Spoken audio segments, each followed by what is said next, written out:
Morning, good afternoon. We're just waiting for a few more, so we'll give it another minute. Good to see you, Kellen. Great to be here. Really been enjoying these sessions and appreciate everybody that is stuck with us and continued on. Yeah, last one we had uh, great response and a lot of interaction. It was great. It's really good. Absolutely. So it's an interesting and exciting time, as everybody knows, when it comes to this. And I think what's really nice is it feels like, as a whole, people are starting to move a little bit out of to the topic of the day, out of the idea of experimentation and adoption into the outcome driving, right? We need to be able to have these measurable outputs. Absolutely. So I think we have still a couple more joining, but I think we can probably get started. So thank you everybody for joining. We had originally scheduled this to be a series of 4, but AI is changing so quickly, there's a lot more to talk about. So this probably won't be immediately next week or the week after, but we are going to be doing probably at least 2 or 3 more sessions with Kellen. So thank you, Kellen, for being here and taking the time. Really appreciate it. Like I said, this has been, back in the day when I was, running things and doing a lot of the community stuff at ConnectWise, which, not everybody knows that name, but at the time we had about 28,000 customers. We were happy when we had 50 or 70 people show up, and all of y'all's. I spend a lot of time in the American South, so all y'all's is a pretty common thing. It's one of the few things I took away. Showing up has been just phenomenal. I appreciate the engagement, appreciate the week to week, and I'll be here as long as you guys I keep wanting us to show up. Well, I definitely appreciate it. So we are some invites are about to go out for the ones that have signed up. There is a new refreshed version of Synthreo that will be coming, and if we get a little bit of time, hopefully we can show some at the end. So yeah, we've covered so far the basics of AI, the 101 level, how to keep it safe and secure in the walled garden. Last week I thought was really good, or 2 weeks ago I should say, covering the prompting and how to get good results out of it. And today it's going to be a little bit different. It's going to be pretty demo heavy, and we'll be showing agents. So next we can actually talk about what an agent is. So an AI agent, it's using AI. It's a little piece of software, and it's usually a workflow or something you can chat with that has information to help you get to a better place. It's a terrible example, but you can use an AI agent to file documents for you in SharePoint. You can use an AI agent to have a conversation, as you'll see later in the Max agent, about what your inventory looks like and to help enable your staff. So you can think of it essentially as an assistant of some sort that is going to be doing something for you, which could be moving things around or even answering questions for you.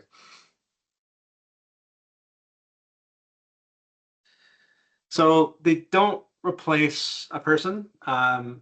They are there as an assistant. So you typically want to start with something that's bite size as an agent, that's taking a lot of time in aggregate.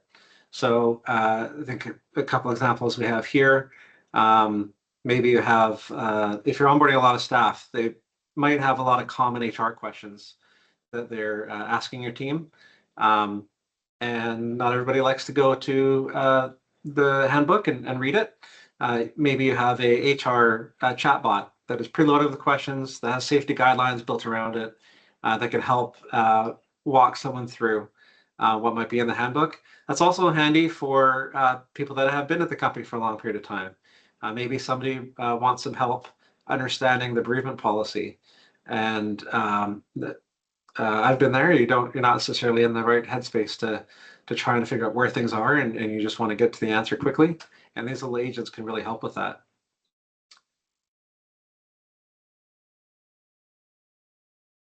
So in order to start with an agent, you kind of need to know what you're trying to solve. And then also start the scoping of it and breaking it down into bite-sized pieces.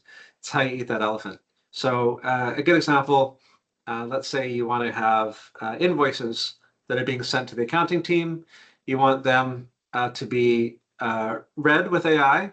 You want them to be renamed with the company name that's sending it to you, the invoice number that's in the invoice, and the dollar amount. And then you want that filed into the right SharePoint folder. So that would be part of the scoping of it, understanding specifically what you want that to do, keeping it fairly simple, something you can outline in one sentence, apparently with three commas in it, but trying to keep it pretty simple and well defined, and then finding a way to build it. Yeah, I think it's the biggest thing that we see when people are building agents or automations is you nailed it, Carl, is that starting with the end in mind and not trying to boil the ocean. It's really critical when we roll these things out for the first couple. It might not be the highest impact areas, right? It may be the most well-defined areas. It may be the areas that you can measure the best. And the reason I bring that up is typically we have an agent or an automation running side by side for a small period of time, right? So that we can see and observe the output. Because once we go hands off, if something goes wrong, you get this like kind of worse things faster, right? And so we want to make sure that it's measurable, clear, and smart. That doesn't mean don't bring Nucleus your wildest, most exciting things and your best pain points, but also don't feel discouraged if we come to you and say, hey, what we want to do is take this piece of it because we can define it really, really well. And that outcome, we can measure it and we can give it to you and we can chain together and to get to that big outcome. Or we've seen places where we thought we were going to have this one master agent doing all these different things. And what we actually ended up doing was having an orchestrator and a bunch of broken up sub agents, like 10, 15, 20 that handle each piece. And so we have redundancies. And so if something fails, so it's like, no, I guess the way that I would summarize that is no problem is too small. Some are too big to start with. But if you bring us the big problem, we will work with you as a team to deliver you the small chunks to eating the elephant, as Carl mentioned. I recommend definitely working with your team and encouraging them to think what are the things they're doing on a regular basis that they just feel they shouldn't be doing anymore. It'd be nice if an AI agent could do that. We have a checkbox in our ticketing. If there's maybe there's a certain type of ticket that comes in all the time where all it requires is some data entry and then filing it. Where we've created a checkbox and essentially like an internal voting system. Like, is there a way to automate this? And that's it. And try and democratize the system of what needs to be automated or a agent created for it, and then determine later if it's possible. Because even if it's not possible today, it might be in a month. Everything's changing very quickly. I think that's a really important point. I've some bias because I'm part of a international data council, right? But the AI is the buzzword. AI is what everybody's chasing. But the standards, data, and process is what gets us meaningful outcomes. And what we've found is when we've gone in to measure the likelihood of success or the ability for us to actually deliver an outcome, the worst case scenarios is we've delivered something and we've mapped or built a tremendous process that had never been mapped or built before. And we do have agents for measuring those things, right? Where we'll go in, and if we have time today, I know we're going to switch over to the demo here in a second, but if we have time today, I can even show you some of the agents that we have that are built for measuring what's automatable or what's processable and building visual process map so that we can see those things. And so, like I said, don't feel ashamed if the process doesn't exist. You guys are still working today. like let's work back that way. Yeah, I think now's a good time to switch over to the demo. Yeah. And as we're doing that, part of the scoping as well is defining the security around it.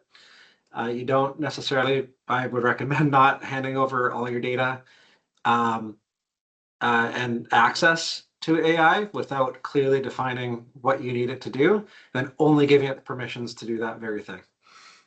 That's exactly it. So I think that's like you said, it's a good transition. And Caitlin, the answer is both to doing that within the and I'll show you and just so everybody's aware, we've got everything up and running for y'all. This is the older 3.0. We're in this transition.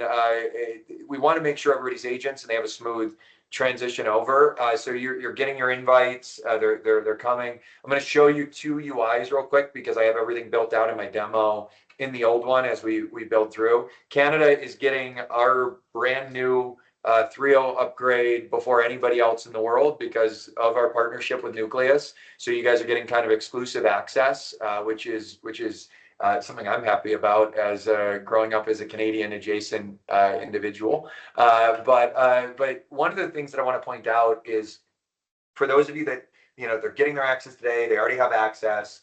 These custom GPTs are not, in fact, GPTs. We named them that because that's what people understood, right? That's what OpenAI ran the world. But these custom GPTs are actually, like, I would call them like limited function agents and automation drivers, right? And so you can go in and build within the new 3.0 when you get access, or within the old if you have current access in the studio, a new skill that has automations and agents built. That's completely covered by the current piece. You whether you're in old 3.0, you're in new 3.0 through the transition, you're able to build agents. These can call out into different individual systems. We're happy to help with those things, and they can do repeatable automations. You come in here and you basically tell it what its function is. You tell it what tools it needs to call or what actions it needs to take, and you can even share these with your colleagues. These are the things that'll work today. You can train them on stuff that you need. And I'm taking a little side piece here because to answer Caitlin's question. But then we have the full-blown agents, and those typically require an additional engagement with Carl and team. Those are the ones that will work with you on to build. We can build them absolutely massively rapidly, and that's what I'm going to show you guys today. So what's really cool is these other agents and these outcomes, if you're working outside of the workspace or those automations, are things like our pricing advisor or the employee handbook, as Carl mentioned. These agents are independent, on the guardrails, updatable, and are able to run completely autonomously. Right? They can run either on scheduled jobs, they can run on timing based, they can have triggers when an email comes in, they can have triggers when an API, if you're familiar with that type of language, fires, basically a software tells another software to do something. They can run on human-based triggers as well. In this case, Aria is our employee handbook helper. You may have played around with AI, putting in a handbook, or as Carl mentioned, some sets of rules. It's really good and it helps you, but when you do it that way, sometimes what we run into is a lack of accuracy. And things in the handbook, actually specifically in Canada, the utterances and the commitments of an agent are as legally binding as a representation of the company. And what I mean by that is there was a landmark case that other countries have followed, but there was a landmark case. It's interesting you mentioned bereavement, Carl, in Canada, that pointed out that an agent for Air Canada, when someone was trying to get a bereavement discount flight, gave back an offering that was essentially 11x of what was allowed by Air Canada. And it went to the Supreme Court because Air Canada obviously fought it, and they lost. And it set a precedent that said that an agent commits to something, that is a commitment by the company or the individual. What we do to avoid having issues like that is we use some training on the back end and guardrails around retrieval augmented generation, as well as several other things. This agent here has been trained off of a handbook that we mocked up to be able to answer questions such as those around PTO policies, right? So in this case, or bereavement policies or other things. We actually, in our testing of the non-RAG versus the RAG, what we actually had was a situation where we were testing it and it said, we asked it a silly question, but this is the way humans are. I'm getting suspended. It's my first suspension. The suspension is without pay. I've saved up PTO. My handbook says I can use my PTO for anything. Can I use it to make sure that I'm suspended with pay? The agent, about 3 times out of 10, 2 to 3 times out of 10, said that you could use your PTO for a suspension, right? That is not the case, right? There is no company in existence that would do that. But going back to it, the reality is you're sitting in a situation where that's potentially binding. Worst case is you actually have to pay it out to what sounds like not the best employee. Best case is you've created an HR problem, right? We have a situation where this will not happen in there because we have a 97% or higher accuracy rating. The LLM, the AI, will not even look to those policies together. They will just look at those as 2 separate things, and they will tell the user that it's 2 separate things. They will do so. What's really cool is right within the Synthreo product, so within Threo, where everybody is, and they'll also do so within areas like Teams. So I can ask that same question within Teams. As you can see, this one came back with the exact same output, right? We can read this. That's really important because when we've also seen cases where you'll look at like a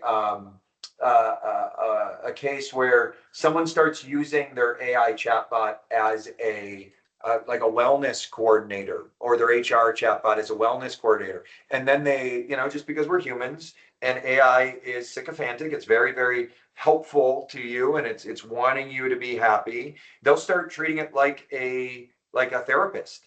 And when they do that, they get answers that they probably shouldn't, because that AI has not been trained for that, and it's not its job. And so we can also block things like that. So you're getting real outcomes. To Carl's point, it's not replacing the HR person. It's not replacing the wellness coach. It's not replacing that, but it's taking the chore work off their plate, and it's getting immediate answers versus saying, hey, go to the SharePoint, especially in the bereavement one. I really like Carl's example there. Go to the SharePoint, download the PDF, log into your PayRix software, log into your pay software, and get that answer, which doesn't feel very good, right? When you're searching and you're overwhelmed and you have these moments, or I need it quickly. Another way that we're seeing people do things like that is our pricing advisor.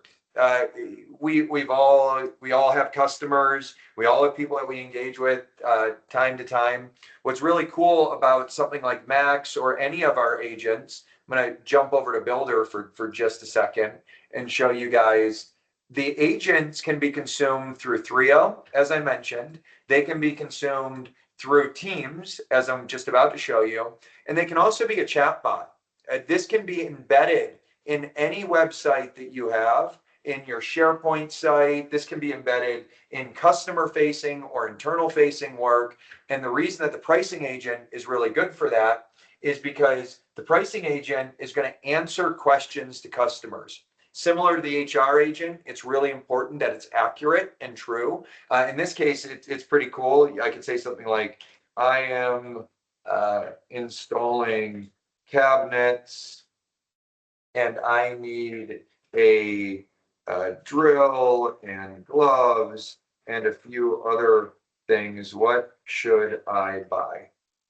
Right? It can come in here. It has access to the pricing sheet. It comes in here. It's going to look up what exists on the back end. And again, this can sit on your website. This can sit somewhere else. And what it can do is answer that based against it. We've actually trained this to be a little bit deeper. This agent will actually suggest things. It'll drive you through. It knows of discounts that are available. And what's really cool is when the person gets an answer on your website, or if they're using Threo, it's going to match the answer that the internal sales rep is going to have. See, in this case, we asked for a drill, gloves, and any other things. Here's some eye protection, right? I didn't ask about eye protection, but it's going to bring that up because it's really important that you have eye protection. And then what it's going to say is if you order all of this stuff, you might actually be able to do that. It's even going to try and build a quote. And when that person calls the sales rep to try and get a better deal, the sales rep can go into their Teams or go into their Threo and ask the same question and then get the similar or the same answer. And so without having to go through a price book, without having to look at all these different things that need to exist in order to deliver that. And so what we're doing is we're reaching out and we're making sure to create this kind of data flow and this answer flow that everyone is sharing the outputs so we can actually trust to remove tasks or things off people's plates. I threw a lot at you guys because I talked for about 7 minutes straight there and showed you a couple different examples. Didn't give you a chance to ask necessarily any questions, but I would love to see, Carl, what are your thoughts? How are you guys using some of these things? Like, I'm going to jump to some other demonstrations, but I would love to pause there, see if there's any questions and keep moving. Yeah, one thing that I wanted to highlight that you said was your accuracy. I believe you said 97%. Yep. Yeah. So, well, this is actually post 99 into the 100% accuracy. The HR one is 97 almost perfectly, but there is some semantics to questions that people ask, right? So there's a little bit more play there. because I was looking at the latest numbers from ChatGPT, and you're using the same model, 5.5. Yes, correct. And they're currently at 87%. So you could build this in your own, but your accuracy is going to be lower. It's the guardrails and instruction set that makes these agents more intelligent and also safeguards to make sure you're not giving out discount codes that you shouldn't be giving out or handing out other rules that shouldn't apply. That's actually a critical point too. The partnership that we have with Nucleus has allowed us to secure or better secure the models themselves, right? So it's not just about accuracy. People take advantage of, I personally take advantage of chatbots right now, right? When I want a discount code, I know that the chatbot has the discount code, and I will go use things like prompt injection or poetry-based prompt injection. We are recording this, so I got to be careful on how I say this. But basically, I just ask the LLM very nicely in very unique ways to if there is anything that they can help me with, just like I would have a customer service agent. And the difference is the customer service agent is a human and will quickly become aware that they may lose their job if they give me a discount code that I'm not supposed to have. The LLM wants to be ultimately helpful, and if I can bypass their safeguards, then I can get that discount code. Groupon has been the best for that. And I don't think they care as long as I'm spending money. But that said, we have additional controls. So if you have something customer facing that defend against things like prompt injection, poetry-based prompt injecting, behavioral drift, sycophancy, right? These terms that are becoming as synonymous as endpoint security terms that we've learned about over the last 10 years as the threats in cyber have risen. And so what's really important is the accuracy is met with security that we're able to put in place. You all don't have to think about it. You don't have to be very aware of it because we're baking it in. And there's a question here, would this work well for an agent for RFP draft responses? Oh my gosh, that Carl, you can talk about that. Something we've been working on as well.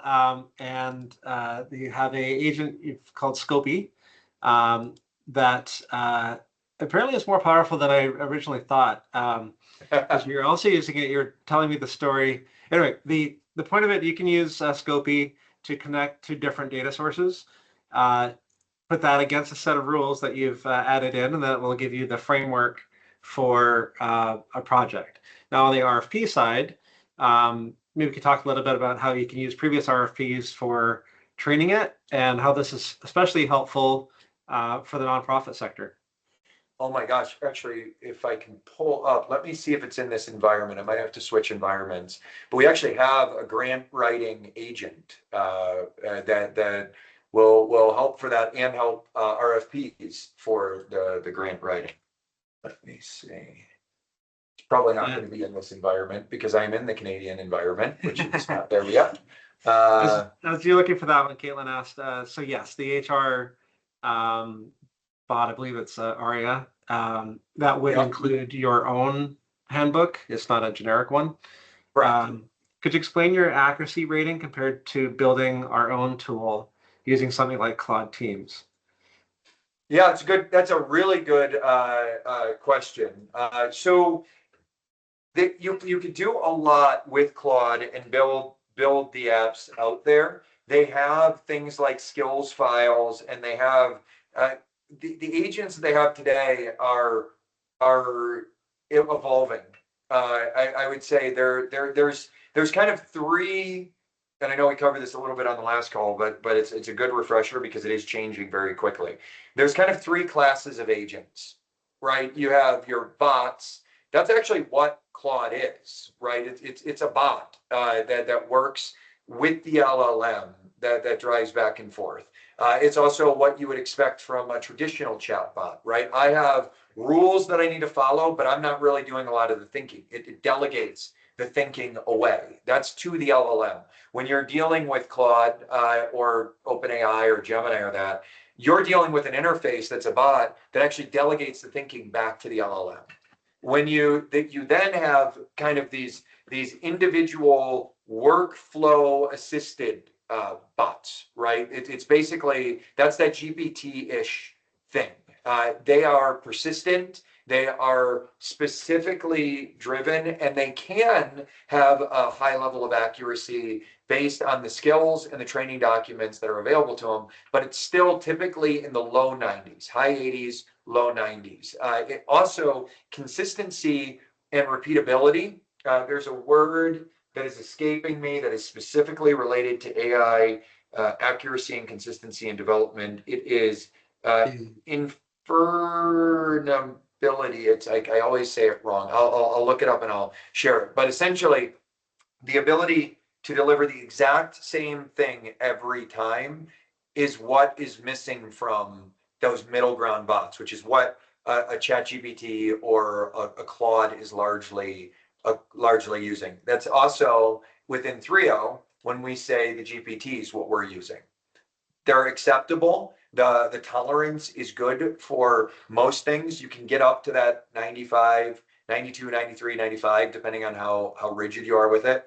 But then you get into the post 95, post 93% accuracy. That's when you want those more workflow, deterministic driven bots on agents on guardrails. That's what we start to look at. Thank you. Absolutely. Okay, so going back to I'm going to show you the Scopy one because that's in my environment.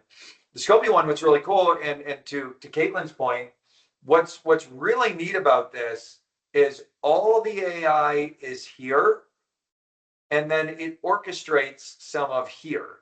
On the back end, when we build something for you, when Nucleus builds something for you, we're building a set of Python nodes. And what's really, really critical here for y'all to know is no matter what data source you need, if there's an API or Excel file, a CSV file, a data file, a database, we can typically integrate it or pull that within minutes. So don't be worried that you can't get that out of there, and it'll take a little time to tune it, but we can actually get it accessed. We can get it in here. You do not have to worry about, you didn't see an integration listed on Nucleus or our website. It's there. We can build it very, very quickly.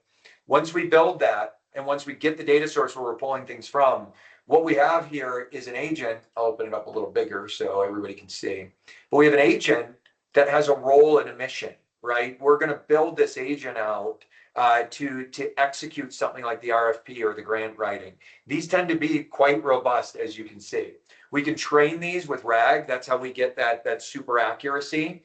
And then it can go through a series of checks to make sure all the right data is there. The sales rep asks the right questions. The individual that works for the nonprofit is doing all of the due diligence, and they've inputted the right things from the form for what they're doing. The RFP stuff exists. If everything exists, we actually go into the creation mode. If it doesn't, what's really cool is we can pull the human back into the loop. So we can push something back to Teams, send you an email, more information's needed, push it back into 3.0, anything we want to do to get your attention to get more information. We then, let's pretend though for a second the information is there. The LLM will then orchestrate the creation of something, right? And in this case, it could be the RFP, could be a scope of work, it could be a grant. It's really critical that that is done the way that like a Claude does it or an OpenAI does it is with a skill that it will take and set those things. The skill is good, but it isn't off of a template. So if it has to be on your letterhead, if it has to follow certain brand guidelines, if it has to follow certain textual guidelines or other things, we can create on the fly these templates that will match the output so that every time you send in an RFP, every time you update it, it's the same each time. You don't have to spend time cleaning it up. Doesn't feel as painful as it used to when you're using a Claude or an OpenAI or that, because you just say, hey, fix this, hey, fix this, hey, fix this. But it's still time that you're not getting back. And so what we could do is we can actually do that so it's consistent and the same every single time that it comes out, whether you need that in PowerPoint, Excel, Word, or PDF. And so that is what we call a deterministic outcome. Same outcome every time, immutable. Hopefully that makes sense. Yeah, it's a lot, obviously, but it can also come out on your own template if you have a. That's exactly it. Yeah. So a couple of questions here. I know we're over time, so we'll cover these fairly quickly. One from Cadence. You're covering a bit of this now regarding accuracy, but if leadership says to use Cloud Coding or ChatGPT or other AI apps and create these things ourselves, what's the business case for hiring an external partner like you to build this instead? So I think a couple of things. One, the 3.0 chat agent includes those LLMs in it as a single license. And quite often for the 3.0 piece, we do have people that are layering this on top of Copilot. They might have different use cases for maybe a smaller subset of the team that needs Claude coding or some of the other pieces. I know that co-work functionality is coming to 3.0, but we do have some people that are layering this on top, usually giving 3.0 out to the masses, and then once the co-work piece comes to 3.0, reevaluate at that point if some of those smaller teams that have the full cloud license for almost $200 at the kind of $75 is worth continuing with or not. Also, Canadian data residency is not something you're getting with those models directly. I don't know if you have anything to add to that. I think speed to market. I think that's spot on, and I think the governance thing is a huge piece, and the fact that we're able, I mean, you could hold us accountable, but also we're holding the vendors accountable, and we're working through these pieces and providing you a layer of protection. And to your point, native, either there's some cross-border inference depending on the model, but all your data is stored and forgotten by those models, right? So you are within compliance based on everything that we've seen.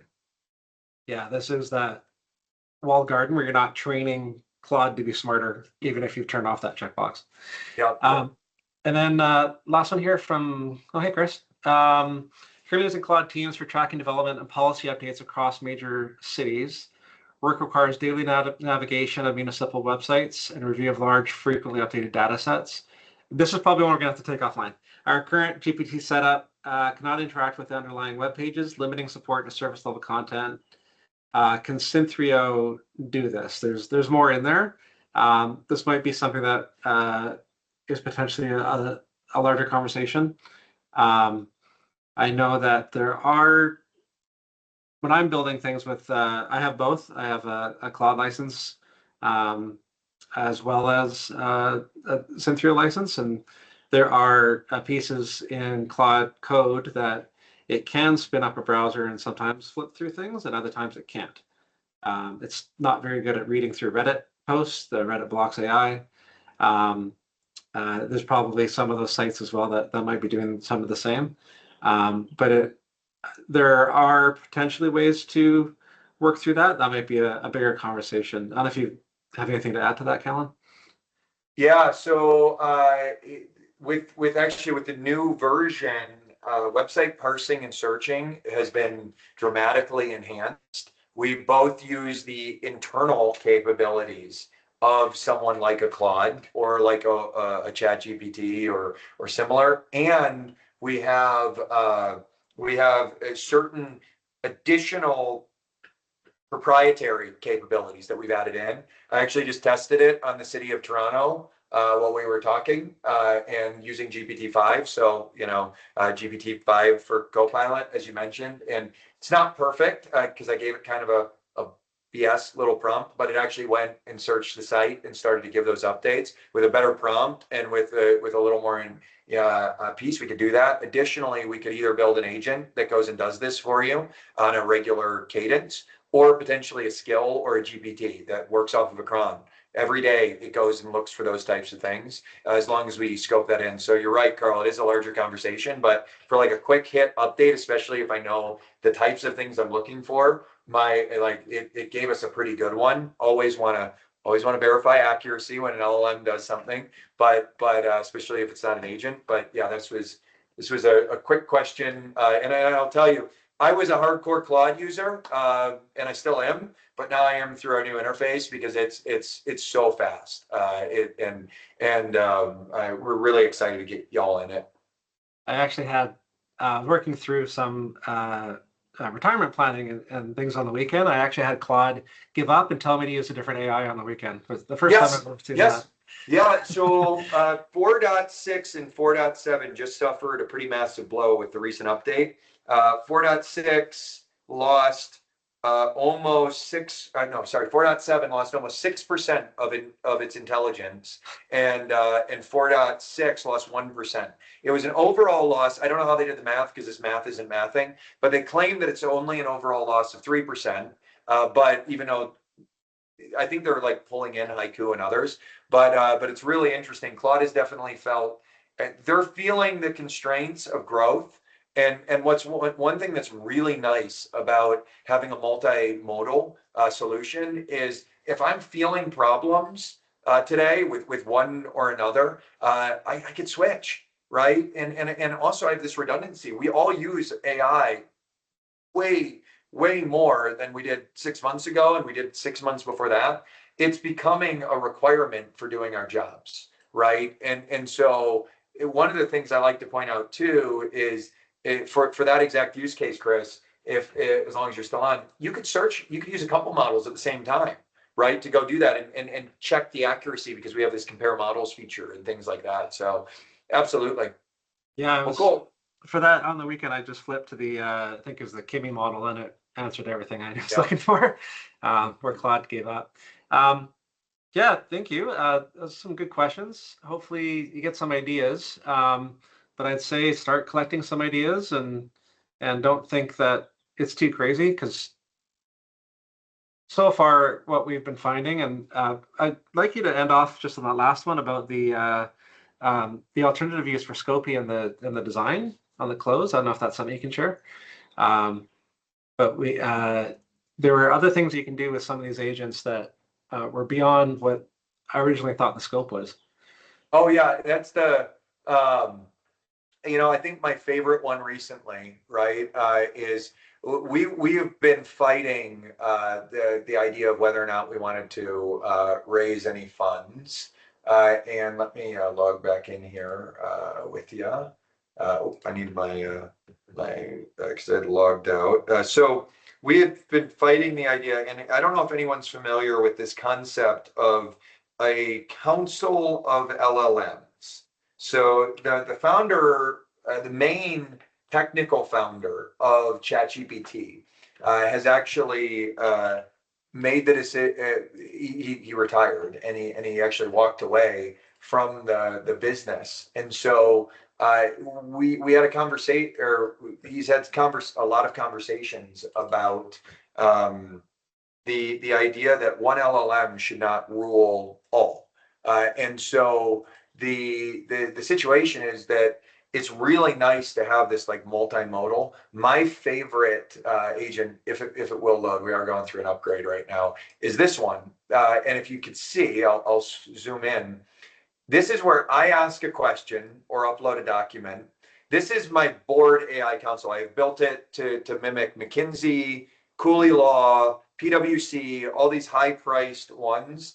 And I use the best models that are available to me. It actually works really well with the less best models. But GPT 5.4, Sonnet, Opus, it goes through and it answers that question, merges and anonymizes those, and then asks the question again, and then hands it to a chairman, a final judge. That's typically a different model. So the way that I work with this is I use 5.4, 5.4, 5.4, that'll be 5.5 when I optimize it for it, 4.6, 4.6, 4.6, 4.6, and then this is 4.7.